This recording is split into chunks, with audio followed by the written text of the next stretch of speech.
Today we're going to visit at the Silver Mist Dairy Farm. It's in Pickaway County, just on the south side of Columbus. And yes, there's some infringement from urbanization going on. There's some other things going on as well. Geri Woelfl, my guest. And Judy, nice to have you out on the farm. First of all, let's talk a little bit about the farm. Why, with all things in the world today, do you choose to get out and dairy farm? Well, both my husband and I grew up on dairy farms. I grew up here right in Pickaway County on a dairy farm. This farm was my grandfather's, and my mother gave us the opportunity to come back here and build our own barn, bring our cows, and we moved here about 15 years ago and started milking on our own. Both grew up with Holsteins, started with Holsteins, and now we have every breed there is on the farm. Some of those mixes are just incredible how they kind of develop. Now, when you say bring your cows here, you actually at that point were bringing them back from Pennsylvania, where you spent some time as well. That's correct. My husband Dallas's family still farms out there, Rindholm Farm out in Cochranton, Pennsylvania, which is in northwest Pennsylvania. And they had a 95 cow tie stall barn out there, and we decided that we wanted to bring our cows and be out on our own. And so we had this opportunity, and we couldn't pass it by. So where we're standing is actually a farm that's been in my family for nearly 100 years now. Nearly 400 acres on both sides of the road as we put the operation together. Tell us why the love for dairy. I mean, a lot of people really get in, but when you meet a dairy person, they're just so excited about it. It's something that, well, for lack of a better term, it's in their blood. I think that's true. I'm not sure you would love it if you didn't do it every day. Didn't grow up with it, but we both did. It's something we really wanted to do. My undergrad degree's in dairy science. I've always been involved in production agriculture, and this is a dream for us. This is what we've always wanted to do. Every day's exciting. A new calf's born, cow makes 100 pounds of milk. Whatever it is certain cows in heat, and you're excited about the mating you've made. No matter what it is throughout the year, every day's an excitement for us. Now, it's interesting that we're here on a spring day, yet at the same time, there's a lot of field work to get done, a lot of things happening, but cows calving, that's one of the nice things about a dairy is they often calve year-round, unlike a beef operation where you only get to see that in the springtime. That's true. We did have a lot of cows due here in March. We had twins last night. We had a bull calf born this morning. So, yes, normally we do calve all year round, but it isn't like a beef operation where you're up 24/7 for about a month and a half waiting to see all those calves be born. See all that works out. Now, where does your milk go? Our milk goes to Brewster Cheese in northern Ohio and is made into cheese, Swiss cheese there at their operation. And we've done that for quite a long time now, and we're very happy with that. Because of the colored cows, our protein and fat content is a little higher than just 100% Holstein herd, so a cheese factory is a good place for us. Yeah, just like some agronomy guys know there's a perfect mix of legumes and grass.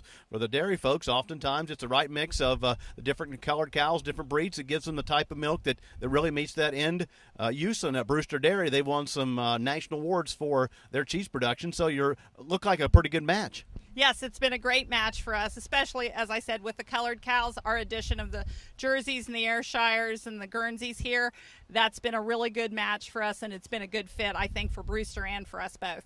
Now, I met you just a few days ago at a Women's in Agriculture conference where you were one of the speakers, dressed up and having a nice conversation with the ladies there. And it was really interesting at that point that they were here to talk about the other side of what you do when you're not here as the prosecutor here in Pickaway County.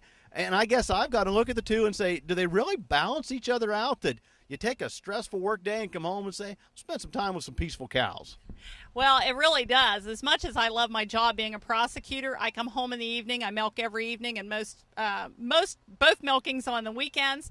But I come home, the phone doesn't ring. The cows pretty much cooperate and do what I want. Not always, but pretty much they cooperate and do what I want.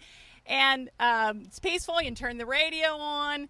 It's a quiet time to think and relax, and at the end of every single day.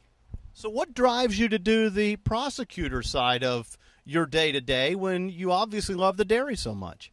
Actually, I became a lawyer because of the dairy farm. I worked for the Holstein Association, was a consultant, and was asked to appraise a herd of cows that actually was in litigation. And an attorney out of Philadelphia kept calling me, and he would ask me things like, explain to me what the difference between a bull and a heifer is. and was very serious. And suddenly, after about the fourth or fifth phone call, I realized he's charging his clients to ask me these questions, things that I know and I just think everybody knows. So I started thinking about going back to law school, and after I got married, my husband said, well, quit talking about it, go do it. And so I did. Got offered a job at our county prosecutor's office, and found out that I loved the prosecution side, and I've been there ever since. I've been there for 13 years now. Now, let's step away from the dairy for just a minute and talk about rural agriculture. Is Ohio that much different in what kind of cases you see than what you hear from your peers in other parts of the country? Not really. I think the same things affect all of us. Growth from bigger cities, zoning issues, health department issues affect us on the civil side. Criminally, in our county, we have between 85 and 90% of our crime comes from substance abuse. Somehow substance abuse is related to those crimes. So I think that that's pretty typical across the country. We have a lot of theft out in the rural area, burglaries, theft of anhydrous ammonia, folks who are trying to make crystal methamphetamine.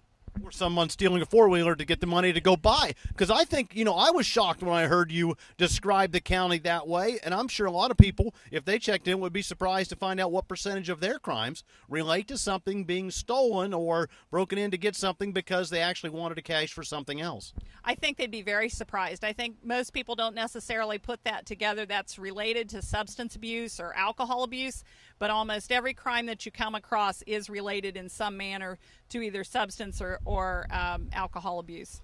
I know it's hard to contrast, but sometimes do you feel like when a big case is behind you, something that's taken several months to put, or do you feel a lot better when you come home and the cow's had a calf and everything's successful? It may be late at night when she has it. Which one seems to drive the most with you? Oh, gosh, that's a hard question. Depends on the cow, probably.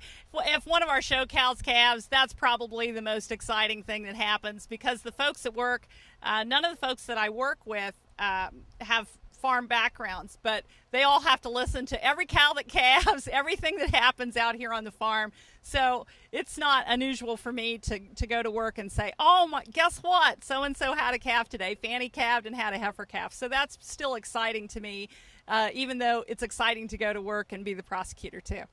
Judy, it's been a pleasure visiting with you over the past several days as we find out what it's like to, well, in the morning and the evening, be a dairy farmer, but in the daytime, be the prosecuting attorney here in a little southern Ohio town. We far enough south of Columbus to call it southern Ohio? Yeah, I think so. Yeah. We're south of Columbus, let's call it that. Pickaway County, just outside of Circleville, as we meet with the prosecuting attorney, dairy farmer, and that is Geri Woelfl. Until next time, I'm Dale Minyo, and I'll see you down the road. Down the Road is brought to you in part by Prince Agra, makers of Omnigen AF, advancing animal nutrition for healthy animals, and Woodruff Enterprise of Springfield, Ohio.